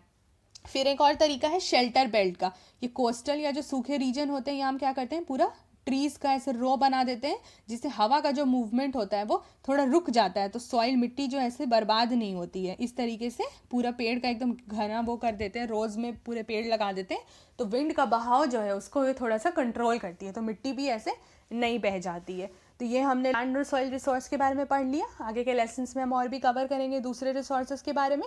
आई होप आपको पसंद आ रहा है। आज के लिए इतना ही। रेट, रिव्यू, रिकमेंड करिएगा। Thank you so much. Bye bye. Hello everyone, आप सभी का स्वागत है इस नए लेसन में इस कोर्स के, जहां हम 8वीं कक्षा की भूगोल की जो एनसीईआरटी बुक है उसकी समरी बना रहे हैं। इस कोर्स को प्रेजेंट कर रही हूँ मैं, अर्पिता प्रकाश। यहाँ आप मेरे बारे में और भी पढ़ सकते हैं। अगर आपको लेसन्स पसंद आ रहे हैं तो प्लीज़ उन्हें रेट करिएगा, रिव्यू करिएगा, रिकमेंड करिएगा और शेयर करिएगा। आप मुझे अनअकैडमी पर इस लिंक पर भी फॉलो कर सकते हैं। इस लेसन में हम बात करेंगे, जो संपदा जिसकी हम बात करेंगे कौन कौन सी होगी, वाटर होगा, natural vegetation of wild life. वैसे हमने, अगर आपने मेरे बाकी कोर्सेज फॉलो किए हैं, 6th और 7th वाली जो बुक की एनसीईआरटी हमने मतलब समरी बनाई थी, उसमें ऑलरेडी इन चीज़ों पर बहुत बार बात हो चुकी है, बहुत ज़्यादा ही बात हो चुकी है। बट चूंकि ये बुक में दिया हुआ है तो मैं ऐसे अवॉइड नहीं कर सकती, क्योंकि ये पूरी बुक की समरी बन रही है, हम टॉपिक वाइज नहीं कवर कर रहे हैं, तो एक रिविजन की तरह हो जाएगा आपके लिए। एंड उससे भी ज़्यादा इंपॉर्टेंट कि हम यहाँ इसको एज अ रिसोर्स अभी बात कर रहे हैं, ठीक है। रिसोर्स की हमने पूरी डिस्क्रिप्शन कर ली इंट्रोडक्शन में, तो उस हिसाब से अब इसको देखना है। तो सबसे पहले वाटर, जल के बारे में देखते हैं। तो हमें पता है कि अर्थ सरफेस का जो टोटल लगभग 3/4 हिस्सा है, ठीक है। 75% लगभग 75% पानी का है और 1/4 लैंड का है। फिर हमें ये पता है कि ओशन वाटर, जो समुद्र का पानी है, महासागर का पानी है, वो सलाइन होता है, खारा पानी होता है। उसको ह्यूमन यूज़ के लिए, लोग इंसान ऐसे डायरेक्ट यूज़ नहीं कर सकते। तो फ्रेश वाटर जो है, जो ताज़ा पानी है, जो एक्चुअली यूज़ किया जा सकता है, वो लगभग सिर्फ 3% या उससे भी कम में मौजूद होता है। तो अभी आप इसको 2.7% मान लो या 3% मान लो। उसका भी जो लगभग 70% है वो आइस शीट्स और ग्लेशियर्स वगैरह, हिमनद वगैरह में होता है, ठीक है। बर्फ में होता है, उसमें पानी होता है, वो फ्रेश होता है। बट हम उसको डायरेक्ट तो ऐसे बर्फ तो यूज़ नहीं कर सकते। तो यूज़ करने के लिए जो एक्चुअली पानी हमारे पास बचता है, जो एक्चुअली ह्यूमंस यूज़ कर सकते हैं, वो सिर्फ इसका 30% जैसा होता है। तो लगभग 1% या उससे भी कम ही होता है। तो ये सब कहाँ मिलता है? ग्राउंड वाटर में मिलता है, जो मतलब ज़मीन के नीचे हो गया। फिर सरफेस वाटर जैसे आपका रिवर्स, नदियाँ हो गई, लेक्स हो गए, तो उन पर भी पानी होता है, या वाटर वेपर एटमॉस्फेयर में जो वाष्प के रूप में रहता है। तो इतना ही कम हमारे पास पानी मौजूद है यूज़ करने के लिए। फिर हमने वाटर साइकिल, जो जल चक्र का पूरा सिस्टम पढ़ा था, वो ऑलरेडी ये भी कवर किया हुआ है कि साइक्लिक मोशन ऑफ वाटर चलता है, ठीक है। कैसे, कहाँ से समुद्र से हुआ, हवा से क्रॉस किया, फिर लैंड पर आता है, फिर बैक हो जाता है। और इसमें कौन कौन से प्रोसेस इन्वॉल्व होते हैं? इवेपोरेशन, वाष्पीकरण जो होता है, फिर कंडेंसेशन, वो यहाँ नहीं लिखा है, गलती से रह गया, बट कंडेंसेशन भी यूज़ होता है। फिर उसके बाद प्रेसिपिटेशन होता है, वर्षा हो जाती है नीचे। तो पानी यहाँ जब तरल से, मतलब लिक्विड स्टेट से जब वाष्प बनता है, उसके बाद धीरे धीरे वो कंडेंस होता है, बादल फॉर्म करता है। बादल जब बहुत ज़्यादा, मतलब वो ड्रॉपलेट्स फॉर्म करता है, तो फिर वो बादल बन जाता है सारा। फिर जब वो बहुत भारी हो जाता है हवा में रहने के लिए, तो वो अर्थ पे गिरना स्टार्ट हो जाता है प्रेसिपिटेशन के फॉर्म में। तो प्रेसिपिटेशन जब लिक्विड फॉर्म में होती है तो उसको रेन बोलते हैं, और अगर जैसे बर्फ वगैरह में गिरी तो फिर उसको स्नो, उस हिसाब से अलग अलग नाम दिया जाता है। फिर है शॉर्टेज ऑफ वाटर। अब हमें पता है कि पानी की तो बहुत कमी होती है आजकल, ये प्रॉब्लम बहुत एग्जिस्ट कर रहा है। पर ये प्रॉब्लम होता क्यों है? शॉर्टेज ऑफ वाटर की वजह क्या है? तो कुछ रीजंस है, बहुत सारे रीजंस है, हम कुछ एक नज़र में देख लेते हैं। पॉपुलेशन, जनसंख्या बढ़ रही है, जनसंख्या बढ़ती है तो लोगों की डिमांड बढ़ती है पानी के लिए, और पानी का सोर्स तो लिमिटेड है, उस वही रिसाइकिल होता रहता है, तो इसलिए थोड़ी परेशानी हो जाती है शॉर्टेज की। उसके बाद फूड और कैश क्रॉप्स की डिमांड भी लोगों की बढ़ती है, तो उससे क्या होता है, ज़्यादा से ज़्यादा मतलब फूड प्रोडक्शन की ज़रूरत होती है, ज़्यादा ज़्यादा कृषि के क्षेत्र में जो है पानी यूज़ किया जाता है, उसमें पानी कम पड़ने लग जाता है। अर्बनाइजेशन, शहरीकरण होता है, लोग शहर में आके बसते हैं, तो फिर कम ही एरिया में ज़्यादा लोग रहते हैं, उस एरिया की कैपेसिटी लिमिटेड होती है, उस एरिया की जो क्षमता होती है लोगों को होल्ड करने की, वो लिमिटेड होती है। और वहाँ का पानी का रिसोर्स भी लिमिटेड होता है, हर एरिया में हर जगह से तो पानी नहीं आ सकता। एक फिक्स्ड सोर्स होता है कि यहाँ से इस जगह में पानी आएगा। अब उसी जगह पे अगर ज़्यादा लोग बसने लगेंगे तो फिर पानी की तो शॉर्टेज होगी, कमी होगी। फिर है स्टैंडर्ड ऑफ लिविंग, हाई, मतलब लोगों का लेवल जब बढ़ जाता है स्टैंडर्ड ऑफ लिविंग का, तो फिर उनको पानी कुछ और एक्स्ट्रा ही चाहिए, मतलब वो ज़्यादा ही खर्च करने लग जाते हैं। जितनी आपकी ज़रूरत है उससे भी ज़्यादा जब हम बढ़ करके आगे खर्च करने लग जाते हैं, तो ये कमी होने लग जाती है हमारे खुद के लिए भी और दूसरों के लिए भी। फिर उसके बाद वाटर पॉल्यूशन है, नदी में कुछ भी बह गया है, इंडस्ट्री से बहा हो या ह्यूमंस ने ही डाला हो या कुछ ऐसे फेंक दिया हो, उससे पॉल्यूशन हो जाता है। उसके बाद है drawing up of water sources, तो पानी के जो सोर्स है जब वो सूखने अगर लग जाएंगे तो भी हमें पानी की कमी हो जाएगी। उसके बाद हम देखेंगे कंजर्वेशन, ठीक है, इनको आप बचाएं कैसे। तो कुछ जो एफ्लुएंस आप मेनली समझो, जो भी डिस्चार्ज, जो भी गंदगी जो हम उसमें डालते हैं नदी या कोई भी वाटर सोर्स में, उनको बोल सकते हैं। तो जो एग्रीकल्चर का केमिकल है वो एक गंदगी हो जाता है, इंडस्ट्री से आ जाता है, या सीवेज जो होता है, ह्यूमन डिस्क्रीटा हो गया या कुछ भी हो गया उस तरीके का गंदगी, जो भी हम उसमें डालेंगे नदी में या पानी के कोई भी और सोर्स में, तो उनको क्या करेंगे, पहले सही से ट्रीट कर लेंगे। जब उनको पानी में डालें उससे पहले उसका जो ट्रीटमेंट होता है, जो वो पूरे प्रोसेस से रिफाइन होकर के जाता है, वो बड़ी बड़ी सब इंडस्ट्रीज होती है उन सब चीज़ों के लिए, तो और प्रोसेस बहुत से इन्वॉल्व होते हैं, तो वो प्रॉपर ट्रीटमेंट करने के बाद ही इनको पानी में अगर हम छोड़ेंगे तो पानी, रिवर वाटर जो है वो गंदा नहीं होगा। और फॉरेस्ट्रेशन हो जाएगा कि हम ज़्यादा से ज़्यादा पेड़ लगाएंगे, उससे क्या हो जाएगा, सरफेस रन ऑफ, सरफेस से जो रन ऑफ होता है, पानी बह जाता है, वो चीज़ बचेगा। पेड़ रहेगा तो वो उसको होल्ड, रूट्स जो है मिट्टी को होल्ड करके रखेंगे तो बहेगा नहीं। और अंडरग्राउंड जो नीचे का पानी है उसको भी वो स्टोर करके रखते हैं, रिप्लेनिश कर देंगे। अगर खत्म होने लगे वो, फिर पेड़ ज़्यादा से ज़्यादा लगाने से वो रीस्टोर हो जाएगा। उसके बाद है कैनल्स हो गए, जहाँ मतलब जो इरिगेटिंग, मतलब इरिगेशन के लिए जो मेनली यूज़ होते हैं, ठीक है। फील्ड्स में जब हम इरिगेशन करते हैं तो उसके लिए जो कैनल्स यूज़ होते हैं उनकी प्रॉपर लाइनिंग होनी चाहिए। तो उससे क्या होगा कि मतलब अगर दो कैनल जैसे इस तरीके से नहीं लगाएं कि उनमें किसी भी तरीके का वाटर सीपेज हो, ठीक है, उसको मतलब प्रॉपर उनकी लाइनिंग इतने अच्छे से करे, वो पाइप्स इतने अच्छे से बिछाएं, पाइप्स मतलब मैं कैनल्स के लिए बोल रही हूँ एक समझाने के लिए, कि उसको बिछाएं इतने अच्छे से इस तरीके से कि किसी भी तरीके का वाटर सीपेज नहीं होगा, तो हमारा पानी का लॉस जो है वो वहाँ से बचेगा। फिर है कि इरिगेशन के अलग अलग टेक्निक्स आते हैं, ड्रिप इरिगेशन वगैरह हो गया, तो उसमें क्या होगा कि जैसे सूखे रीजन से जहाँ पर कि इवेपोरेशन ज़्यादा हो जाता है, ठीक है, वाष्पीकरण ज़्यादा होता है, वहाँ पर इरिगेशन के दूसरे मेथड्स, बहुत सारे मेथड्स होते हैं, वो पूरा एक एग्रीकल्चर का अलग से टॉपिक है। तो उन मेथड्स को अगर हम यूज़ करेंगे तो क्या हो जाएगा कि बच जाएगा पानी का लॉस जो है वो, कंपैरेटिवली, पूरा का पूरा तो नहीं बच सकता, बट जो अभी जो चल रहा है उससे तो कम ही होगा।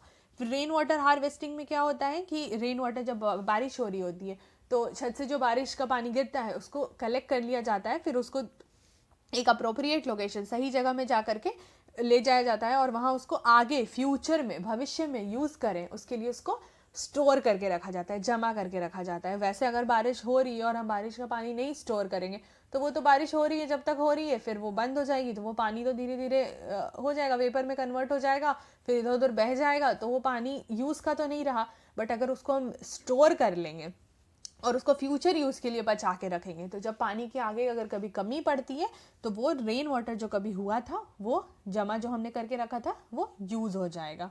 उसके बाद है नेचुरल वेजिटेशन वाइल्ड लाइफ, जो आपकी प्राकृतिक मतलब रिसोर्सेज हो गई। वेजिटेशन के मामले में वनस्पति जो हो गया, वो क्या होते हैं, ये होते हैं आपके कि वैसे प्लांट्स जो नेचुरली ग्रो करते हैं, ठीक है, उसमें किसी भी तरह का ह्यूमन इंटरफेरेंस, मतलब ये क्रॉप्स नहीं है, वो पौधे नहीं है जो हम ऐसे उगाते हैं, ये नेचुरली ग्रो करते हैं। वाइल्ड लाइफ हो गए वो एनिमल्स जो नेचुरल सराउंडिंग में रहते हैं, ठीक है, ये लोग बायोस्फेयर में एग्जिस्ट करते हैं। बायोस्फेयर क्या था, जो लिथोस्फेयर, एटमॉस्फेयर और हाइड्रोस्फेयर का जो जोन मिलता है, ये डायग्राम बनाया था ना ऐसे करके, यहाँ इंटरैक्शन हो रहा था, तो ये वो एरिया जहाँ पर लाइफ एग्जिस्ट करती है, तो वहीं पर ये प्लांट्स, एनिमल्स एग्जिस्ट करते हैं। इकोसिस्टम क्या था, वो सिस्टम जहाँ इंटर रिलेशन दो ऑर्गेनिजम्स, अब या दो वो लिविंग ऑर्गेनिज्म हो या एक कोई लिविंग ऑर्गेनिज्म हो और उसके आसपास का जो फिजिकल एनवायरनमेंट है, मतलब जिसमें वो जी रहा है, उनके बीच में रिलेशन हो और डिपेंडेंस हो, एक दूसरे पर वो निर्भर हो और कुछ रिश्ता हो, रिश्ता तो होगा ही। आप ऐसे अकेले तो कोई एक सोसाइटी में नहीं जी सकता, प्लांट्स को एनिमल्स की ज़रूरत है, एनिमल्स को प्लांट्स की ज़रूरत है, सबको ह्यूमंस की ज़रूरत है, ह्यूमंस को सबको ज़रूरत है, फिर ह्यूमंस की सबको ज़रूरत है। उसके बाद जो आसपास का लोकेशन है, जो फिजिकल एनवायरनमेंट है, हवा, पानी, अब कुछ भी ले लो, बिल्डिंग्स, कुछ भी, ये सब कुछ एक दूसरे से रिलेशन में है। तो जिस एरिया में ये सारा रिलेशन होता है उसको इकोसिस्टम बोलते हैं, मतलब जहाँ ये सब एग्जिस्ट करता है। उसके बाद क्या क्या हो जाएगा, प्लांट्स जैसे हमें क्या क्या दे सकते हैं, टिम्बर दे सकते हैं, शेल्टर एनिमल्स को मतलब छाया देते हैं, ऑक्सीजन देते हैं, शेल्टर बेल्ट्स की तरह काम करते हैं। ये हमने सॉइल कंजर्वेशन वाले लेसन में पढ़ा था, सबसे लास्ट मेथड था सॉइल कंजर्वेशन का, शेल्टर बेल्ट्स। पूरे कोस्टल या सूखे एरिया में क्या करते हैं, पूरा का पूरा पेड़ बिल्कुल रो में लगा देते हैं, तो हवा का फ्लो जो है वो थोड़ा सा रुकता है, उसकी वजह से मिट्टी का बहाव भी कम होता है। फ्रूट्स, नट्स, गम, ये सब मिलता है। मेडिसिनल कुछ जो है मतलब दवा की तरह, आपका नीम ले लो, तुलसी ले लो, ये सब हर्ब्स जो हैं वो काम आते हैं। पेपर मिलता है। फिर वाइल्ड लाइफ में क्या क्या हो जाएगा, एनिमल्स हो गए, बर्ड्स हो गए, इंसेक्ट्स हो गए, कीड़े जो हो गए, एक्वेटिक लाइफ फॉर्म्स जो पानी में पाए जाते हैं। फिर ये हमें दूध देंगे, मीट देंगे, हाइट्स मतलब स्किन देंगे, वुल देंगे, मतलब ऊन देंगे। फिर बीज जो होती है हनी बी, मधुमक्खी, उससे हमें हनी मिलती है। फिर डीकम्पोजर्स होते हैं, डीकम्पोजर्स जैसे आपका बैक्टीरिया हो गया, फंगाई हो गया, या कुछ और बर्ड्स भी होते हैं, वो लोग क्या करते हैं कि जो मर जाते हैं, जो रिमेन्स होते हैं, dead remains plants, animals, plants तो नहीं बोलेंगे, मेनली एनिमल्स के, उनको खाते हैं, उनको छोटे टुकड़ों में बांटते हैं, ठीक है, खाते तो प्रॉपर नहीं, उसको फिनिश तो नहीं करते, उसको छोटे में मतलब टुकड़े कर देते हैं उसके, तो वो मिट्टी में फिर जब मिल जाती है ना तो वो ऑर्गेनिक मैटर बन जाता है, ह्यूमस बन जाता है, तो उसको वो मेरी डिकम्पोज छोटे छोटे टुकड़ों में बांट करके मिट्टी में मिला देते हैं, वो काम करते हैं। फिर है स्कैवेंजर्स मतलब जैसे वल्चर वगैरह, चील गिद्ध आप जो भी बोल लो, तो वो क्या करते हैं कि जो मरे हुए ऑर्गेनिज्म होते हैं उनको खा लेते हैं। उनको खाने से क्या होता है कि हमारा इन्वायरमेंट क्लीन हो जाता है। ऐसे अगर मरा हुआ कोई भी चीज़ मतलब कोई भी लिविंग ऑर्गेनिज्म, अगर उसकी डेड बॉडी, अब वो एनिमल हो ह्यूमन हो आप कुछ भी मानो, तो ऐसे अगर पड़ा रहेगा तो क्या होगा, सराउंडिंग खराब होगी। तो उसको खाने के लिए भी नेचर ने एक ऐसे ऑर्गेनिजम्स बनाए हैं, तो उनको स्कैवेंजर्स बोलते हैं। वल्चर वगैरह हो गया, चील गिद्ध, तो ये लोग क्या करते हैं कि उसको खा लेते हैं, तो वो क्लीन हो जाता है, हमारा इन्वायरमेंट साफ हो जाता है। फिर अब इनका डिस्ट्रीब्यूशन कैसे है ये भी पढ़ा हुआ है, तो एक रिविजन है कि कुछ फैक्टर्स जिन पे ये वेजिटेशन का ग्रोथ जो है डिपेंड करेगा, जैसे आपका टेम्परेचर, तापमान हो गया, वर्षा हो गई, ये मेन फैक्टर्स हैं। उसके अलावा हाइट वगैरह सब भी इम्पॉर्टेंट है। कुछ इंपॉर्टेंट जो वेजिटेशन के टाइप्स है वो क्या क्या है, जंगल है, ग्रासलैंड्स है, श्रब्स है, झाड़ी वगैरह हो गए। उसके बाद जो हेवी रेनफॉल एरिया, जहाँ ज़्यादा बारिश होती है, वहाँ क्या होगा, फॉरेस्ट कवर ज़्यादा होगा, पेड़ ज़्यादा होंगे, तो वो फॉरेस्ट एरिया हो जाएगा, मतलब जो हेवी रेनफॉल एरिया है। जबकि जो मॉडरेट है, जहाँ थोड़ा पानी होता है बीच अमाउंट का, वो ग्रासलैंड्स होंगे, वहाँ बहुत ज़्यादा फॉरेस्ट कवर नहीं होगी, तो वहाँ छोटे छोटे ट्रीज या ग्रासेस होंगे। लोअर एंड रेनफॉल एरियाज जैसे डेजर्ट का ड्राई एरिया वगैरह हो गया, वहाँ बिल्कुल बारिश नहीं होती है, तो वहाँ या मतलब बहुत कम होती है, तो थॉर्नी श्रब्स या स्क्रब्स पाए जाते हैं। थॉर्नी श्रब्स हो गए आपके कटीले जो झाड़ी हो गई, मतलब कटीले पौधे हो गए, कैक्टस वगैरह हो गए, छोटे श्रब्स हो गए। स्क्रब्स भी हो गया मतलब छोटे छोटे श्रब्स को मिला के, छोटी झाड़ियाँ को मिला के, और थोड़े घास वगैरह हो गए, तो इस तरीके की चीज़ यहाँ पाए जाते हैं। टुंड्रा रीजन जो कोल्ड पोलर रीजन है, बहुत ठंडा बर्फीला रीजन है, वहाँ पर मॉसेज और लाइकेंस वगैरह पाए जाते हैं। उसके बाद है अगर शेडिंग ऑफ लीव्स की बात करें कि पत्ते कैसे झड़ रहे हैं, तो ये जो फॉरेस्ट है ये दो तरीके से डिवाइडेड है, एवरग्रीन और डेसिडुअस। एवरग्रीन क्या हो जाएगा, नाम से समझ आ रहा है, जो हमेशा हरे भरे दिखते हैं। क्यों हरे भरे दिखते हैं, क्योंकि ये एक पर्टिकुलर सीजन में अपने पत्ते नहीं झाड़ते, अलग अलग वक्त झाड़ते हैं, तो रीस्टोर होते रहता है। डेसिडुअस फॉरेस्ट जो एक ही पर्टिकुलर सीजन में अपने सारे पत्ते झाड़ देते हैं, तो उससे क्या हो जाता है कि बिल्कुल खाली दिखता है। फिर मानसून सीजन जब आता है इनके पत्ते वापस आते हैं। उसके बाद अगर हम लोकेशन की बात करें, लैटिट्यूड के हिसाब से, लैटिट्यूड्स पढ़ा था ना पैरेलल्स, तो उनके हिसाब से फॉरेस्ट को बांटेंगे ट्रॉपिकल और टेम्परेट में। ट्रॉपिकल जो ट्रॉपिकल रीजन में हो जाएगा, ट्रॉपिक ऑफ कैंसर से ट्रॉपिक ऑफ कैप्रिकॉन, और टेम्परेट हो जाएगा ट्रॉपिक ऑफ कैंसर से Arctic Circle, Tropic of Capricorn से अंटार्कटिक सर्कल। तो मेनली हमने कैसे डिवाइड किया, ट्रॉपिकल और टेम्परेट, फिर ट्रॉपिकल में भी एवरग्रीन डेसिडुअस, टेम्परेट में भी एवरग्रीन और डेसिडुअस।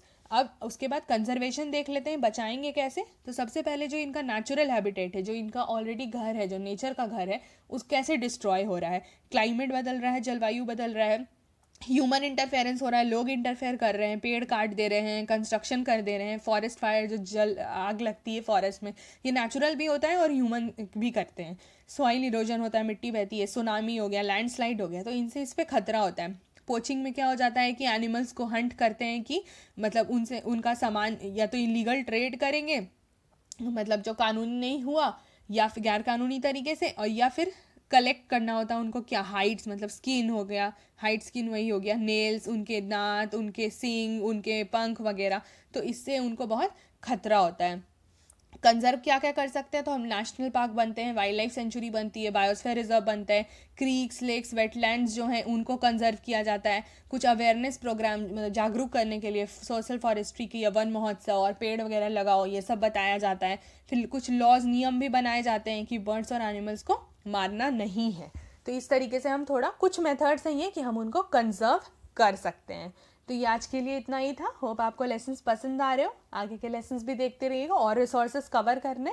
अभी के लिए इतना ही, thank you so much, bye bye. Hello everyone, आप सभी का स्वागत है इस नए लेसन में, इस कोर्स के, जहां हम 8वीं कक्षा की भूगोल की एनसीईआरटी बुक की समरी बना रहे हैं। इस कोर्स को प्रेजेंट कर रही हूँ मैं, अर्पिता प्रकाश। आप यहाँ मेरे बारे में और भी पढ़ सकते हैं। अगर आपको लेसन्स पसंद आ रहे हैं तो प्लीज़ उन्हें रेट, रिव्यू, रिकमेंड और शेयर करिएगा, और आप मुझे अनअकैडमी पर इस लिंक पर भी फॉलो कर सकते हैं। इस लेसन में हम बात करेंगे मिनरल रिसोर्सेज के बारे में, खनिज जो है उसके बारे में बात करेंगे। यहाँ पे ध्यान ये देना कि ये हमने पहले नहीं किया है, तो ये नया चैप्टर है और बहुत इंपॉर्टेंट है, तो आप प्लीज़ फोकस रखेंगे यहाँ पर। ठीक है, सबसे पहले हम देखेंगे मिनरल्स क्या होते हैं। तो ये क्या होते हैं, ये नेचुरली ऑकरिंग सब्सटेंस होते हैं, मतलब नेचर में मौजूद होते हैं, नेचर से ही बनते हैं, ठीक है, प्राकृतिक होते हैं और ये नेचुरल प्रोसेस से ही बनते हैं। इनका जो पूरा प्रक्रिया चलती है बनने की वो प्राकृतिक होती है, उसमें किसी भी तरह का इंसानी जो है दखल अंदाजी नहीं होती है। इसकी डेफिनेट केमिकल कॉम्पोजिशन की जो केमिकल प्रॉपर्टीज़ की जो कॉम्पोजिशन, मतलब कौन सा केमिकल कितने मात्रा में पाया जाएगा वो फिक्स्ड रहेगा। इनकी कुछ फिजिकल प्रॉपर्टी भी होती है जो बाहर से दिखेगी, जैसे कलर हो गया, इनका रंग हो गया, डेंसिटी घनत्व हो गया, हार्डनेस कितनी कड़ी है नहीं है, सॉफ्ट है क्या है, वो होती है। तो ये इवनली, ये बराबर तरीके से बटे हुए नहीं होते हैं। वर्ल्ड में ले लो या इंडिया में ले लो या कहीं भी ले लो, बराबर तरीके से नहीं बटे होते हैं। कुछ ही रीजन्स होते हैं ना, पर्टिकुलर एरिया में ही कॉन्सेंट्रेटेड होते हैं, ये पाए जाते हैं। फिर अलग अलग जियोलॉजिकल इन्वायरमेंट, कंडीशंस कैसा होगा जियोलॉजी का उस पर भी डिपेंड करता है और कंडीशंस वेरी करता है इनके बनने का। अब टाइप्स अगर हम देख लें कॉम्पोजिशन के बेसिस पे, मतलब इनमें क्या पाए जाते हैं उस बेसिस पे देखें तो इसको हमने दो तरह में बांट दिया, मेटालिक और नॉन मेटालिक। मेटालिक नाम से समझ आएगा जिसमें मेटल होगा, नॉन मेटालिक जिसमें मेटल नहीं होगा। अब सबसे पहले मेटल क्या होता है, तो मेटल वो हार्ड सब्सटेंस होता है, कड़ा पदार्थ होता है जो हीट और इलेक्ट्रिसिटी को कंडक्ट करता है, ठीक है, जिसके थ्रू हीट और इलेक्ट्रिसिटी जो है पास करती है और इनमें लस्टर या शाइन मतलब एक चमक भी होती है। अब मेटालिक में तो वो मेटल को रॉ फॉर्म मतलब कच्चे फॉर्म में रहता है उसमें मेटल, जिसको और बोलेंगे, फिर उससे एक्सट्रैक्ट करते हैं मेन जो होता है। नॉन मेटालिक में हो जाएगा जिसमें मेटल्स नहीं होते हैं। अब मेटल्स में भी, मेटालिक मिनरल्स में भी मतलब दो तरह के हैं, फेरस और नॉन फेरस। फेरस आयन के लिए यूज करते हैं हमेशा, लोहे के लिए, ठीक है, तो आप ध्यान रखिएगा कि फेरस हो जाएगा जिसमें लोहा होगा, जैसे आयरन ओर हो गया, मैंगनीज हो गया, क्रोमाइट हो गया। नॉन फेरस जो हो जाएगा उसमें आयरन नहीं होगा, जैसे आपका सोना, चांदी, copper, lead etcetera. Non metallic में एग्जाम्पल हो जाएगा लाइमस्टोन, ये माइका है, गलती से लिखा हुआ है ए होना चाहिए, तो लाइमस्टोन, माइका, जिप्सम, कोल, पेट्रोलियम, ये सब में मेटल्स नहीं होंगे, ठीक है, इसलिए इनको नॉन मेटालिक बोलते हैं। तो ध्यान रखेंगे, रिवीजन कर लेते हैं जल्दी से। मिनरल्स किस दो तरीके में, मेटालिक, नॉन मेटालिक। मेटालिक जिसमें मेटल होगा, नॉन मेटालिक जिसमें मेटल नहीं होगा। फिर मेटालिक का भी दो हो जाएगा, फेरस और नॉन फेरस। फेरस मतलब जिसमें आयन होगा, नॉन फेरस मतलब जिसमें आयन नहीं होगा। अब एक्सट्रैक्शन ऑफ मेटल्स, तो निकालते कैसे हैं, ठीक है, तीन प्रोसेस है, माइनिंग, ड्रिलिंग और कोरिंग। अब जो ये माइनिंग का प्रोसेस होता है इसका भी दो पार्ट्स है, ओपन कास्ट माइनिंग और शाफ्ट माइनिंग। पहले देखते हैं माइनिंग क्या होता है। माइनिंग वो प्रोसेस होता है जब हम मिनरल्स को रॉक से निकालते हैं। रॉक्स जो चट्टान होती हैं, अर्थ सरफेस के अंदर चट्टान, हमने तीन चट्टान पढ़ी हुई है 7th वाले में, इग्नियस, सेडिमेंट्री और मेटामॉर्फिक। उसमें जो रॉक्स होती हैं उसमें मिनरल्स होते हैं, ठीक है, वहां से उनको निकालते हैं, उस प्रोसेस को बोलेंगे माइनिंग। अब रॉक क्या होता है, चट्टान क्या होता है, तो ये एक या एक से ज़्यादा मिनरल्स इस रॉक्स में प्रेजेंट होंगे चट्टान में, ठीक है, पर उनका डेफिनेट फिक्स्ड कॉम्पोजिशन नहीं होगा, अलग अलग अमाउंट में प्रेजेंट होंगे, पर प्रेजेंट होंगे रॉक्स में। तो जिन रॉक्स में मतलब क्या होता है कि एक या एक से ज़्यादा मिनरल्स प्रेजेंट होते हैं, फिर उन मिनरल्स से हम मेटल्स को एक्सट्रैक्ट करते हैं, निकालते हैं। ओर्स क्या होते हैं, वो रॉक जिससे कि मिनरल्स को माइन किया जाता है, निकाला जाता है, तो उनको ओर्स बोलते हैं, ठीक है। और यहाँ पर आप देख लेंगे माइनिंग का प्रोसेस जो है वो दो तरीके में है, तो अब इन दोनों थोड़ा सा उसको डिटेल में देख लेते हैं। एक रफ फिगर से आप समझने की कोशिश करेंगे, रफ है बिल्कुल। ये रॉक अगर चट्टान है उसके अंदर मिनरल होगा, तो अगर रॉक है और इसके अंदर मिनरल है और वहाँ से उसको निकालेंगे तब इस रॉक को ओर बोलेंगे, और फिर इस मिनरल के अंदर मेटल होगा। अब ये metal ferrous, non ferrous, ion वाला, बिना आयन वाला भी हो सकता है, ठीक है। ये यहाँ पे अभी हमने यहाँ पे हमने ये कवर कर लिया था, बस उसी चीज़ का एक फिगर है बनाने की जो कोशिश की है।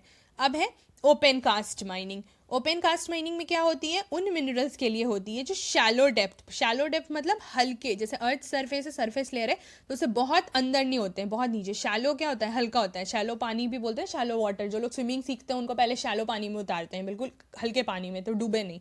उसी तरीके का हल्का डिस्टेंस होता है लेयर और जहाँ वो पाया जाता है उसके बीच में, तब उस प्रोसेस को ओपन कास्ट माइनिंग बोलते हैं। शाफ्ट माइनिंग क्या हो जाएगा, जब मिनरल डिपॉजिट्स बहुत डीप पाया जाएगा, अर्थ सरफेस के नीचे पाया जाएगा, तब उनको गड्ढे करके निकालते हैं, जिनको शाफ्ट बोलते हैं। तो ये शाफ्ट माइनिंग हो जाती है। आपको बोरिंग तो पता ही होगा पानी के लिए, जहाँ जहाँ सप्लाई पानी नहीं होता, मतलब अब तो बहुत जगह म्यूनसिपैलिटी से सप्लाई पानी मिलता है, बट वैसे बहुत लोगों का बोरिंग भी होता है, अपना बोरिंग होता है, मोटर चलाते हैं, फिर आराम से मतलब वो खींचता है। तो बोर कैसे करते हैं, वो आपको पता है। उसके बाद है ड्रिलिंग। अब ड्रिलिंग का क्या है कि मिनरल्स के लिए, for minerals which are found deep below the earth surface, तो वैसे मिनरल्स के लिए जो अर्थ सरफेस के भी बहुत नीचे पाए जाते हैं, उनके लिए क्या करते हैं, फिर हम वेल्स खोदते हैं, ठीक है, कुएं खोदते हैं। अब जैसे हो गया आपका पेट्रोलियम, नेचुरल गैस, तो आप देखेंगे कि शाफ्ट माइनिंग भी होती है जो डीप पाए जाते हैं, ठीक है, लेकिन उनको डीप बोर्स के हेल्प से, शाफ्ट्स के हेल्प से निकालते हैं। अब और अगर डीप है, बिल्कुल अंदर में है, पेट्रोलियम गैस वगैरह की तरह, तब उनको पूरा ड्रिलिंग करके, मतलब ड्रिल करके निकालते हैं। उस प्रोसेस को ड्रिलिंग बोलते हैं। कोरिंग क्या होता है, ये वो भी उन मिनरल्स के लिए होता है जो अर्थ सरफेस के पास होते हैं। तो अब पास होते हैं, आप फिर बोलेंगे कि ओपन कास्ट वाले भी तो पास होते थे, बट उनके बीच में थोड़ा सा शैलो डेप्थ होता था, ठीक है, थोड़ी सी तो दूरी होती है। ये सरफेस है और यहाँ अगर वो मिनरल है तो थोड़ा सा गैप है, तो उसको थोड़ा खोदना पड़ेगा। लेकिन ये जो कोरिंग की जाती है वो उन मिनरल्स के लिए की जाती है जो अर्थ सरफेस के बिल्कुल ही पास होते हैं। तो आप जैसे ही सरफेस को हटाएंगे, थोड़ा सा गड्ढा करेंगे, आपको वो मिल जाएगा। अब है डिस्ट्रीब्यूशन, बटा कैसे हुआ है विश्व में। तो सबसे पहले तो हमें ये पता है कि रॉक्स 3 तरीके से ये बनता है जिसमें मिनरल्स बनता है, इग्नियस, मेटामॉर्फिक, सेडिमेंट्री। अब जनरली जो मेटालिक, जो मेटल वाले मिनरल्स होते हैं वो इग्नियस और मेटामॉर्फिक के होते हैं, एग्जाम्पल हम अभी देखेंगे। और जो नॉन मेटालिक होंगे वो सेडिमेंट्री रॉक से बने होंगे। तो कुछ एग्जाम्पल, आयरन ओर का जैसे नॉर्थ स्वीडन में मिलता है, मैप दिखाऊंगी अभी। कॉपर निकल डिपॉजिट्स ओंटारियो, जो कनाडा का एरिया, वहाँ मिलता है। आयरन, निकल, क्रोमाइट, प्लैटिनम, ये साउथ अफ्रीका में। फिर लाइमस्टोन वगैरह का देख लेंगे तो फ्रांस के रीजन में, जॉर्जिया, यूक्रेन, ये सब यूरोप के देश हैं। अभी यहाँ पे देखेंगे कि एनसीईआरटी की ही मैप है। तो आयरन, कॉपर और बॉक्साइट का डिस्ट्रीब्यूशन है, ये सिंबल बना हुआ है, एक एक तो नहीं बता सकती हूँ, वो आप देख लेंगे, टाइम परमिट नहीं करेगा मुझे। हम यहाँ पर नॉर्थ स्वीडन देख लेते हैं, आयरन डिपॉजिट्स के लिए है जो हमने पढ़ा, और यहाँ ओंटारियो देख लेते हैं कनाडा का, आयरन डिपॉजिट्स के लिए। फिर ये वाला मैप है मिनरल ऑयल और कोल के बारे में, ये सिम्बॉल्स यूज है। अब हम थोड़ा अलग अलग कॉन्टिनेंट को देखेंगे। एशिया में आयरन ओर का सबसे ज़्यादा बड़ा डिपॉजिट पाया जाता है चाइना और इंडिया में। और फिर एशिया, वर्ल्ड का जो टिन का जितना प्रोडक्शन होता है उसका आधा से ज़्यादा एशिया से होता है। वर्ल्ड का सबसे लीडिंग जो टिन प्रोड्यूसर है, ठीक है, वो उसमें मतलब एशिया में कौन कौन से नेशंस वर्ल्ड के सबसे लीडिंग टिन प्रोड्यूसर में आते हैं, चाइना, मलेशिया और इंडोनेशिया। फिर चाइना जो है वो लीड एंटीमनी, टंगस्टन में भी लीडर है। एशिया में और भी चीज़ों के डिपॉजिट मिलेंगे, मैंगनीज, बॉक्साइट, निकल, जिंक, कॉपर, ये सब मिनरल्स के हाईलाइट इसलिए कर दिया है कि आपको एकदम एक नज़र में वो दिख जाएगा कि कौन से मिनरल्स कौन से कॉन्टिनेंट में पाए जाते हैं। 3 4 5 नाम भी याद रखेंगे तो ध्यान रहेगा। यूरोप सबसे ज़्यादा लीडिंग प्रोड्यूसर है आयरन ओर का। कुछ कंट्री जहाँ ये मिलती है तो रशिया, यूक्रेन, स्वीडन और फ्रांस। फिर जो ईस्टर्न यूरोप का एरिया है, पूर्वी हिस्सा, और यूरोपियन रशिया, रशिया आपको पता है यूरोप और एशिया दोनों में आता है।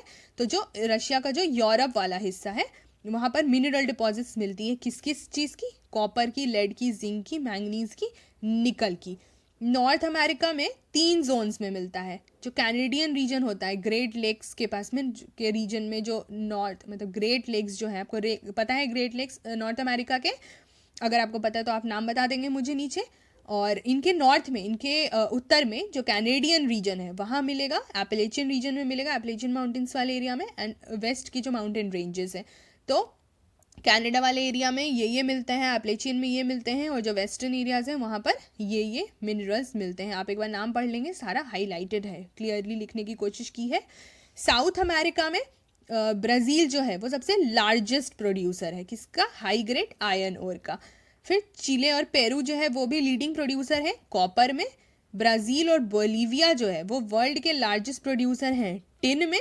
और साउथ अमेरिका में और भी जो मिनरल्स हैं उनकी डिपॉजिट्स पाई जाती है, गोल्ड, सिल्वर, जिंक वगैरह, आप नाम देख लेंगे। फिर मिनरल ऑयल कहाँ कहाँ मिलता है साउथ अमेरिका में, वेनेजुएला, अर्जेंटीना, चिली, पेरू और कोलंबिया में।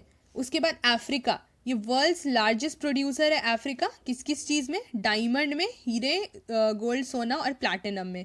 फिर लार्ज पोर्शन जो है वर्ल्ड के जो सोना का जो मेजर हिस्सा, लार्ज पोर्शन, बड़ा हिस्सा आता है, वो कहाँ मिलता है, साउथ अफ्रीका, जिम्बाब्वे, जायरे में, सब अफ्रीका में।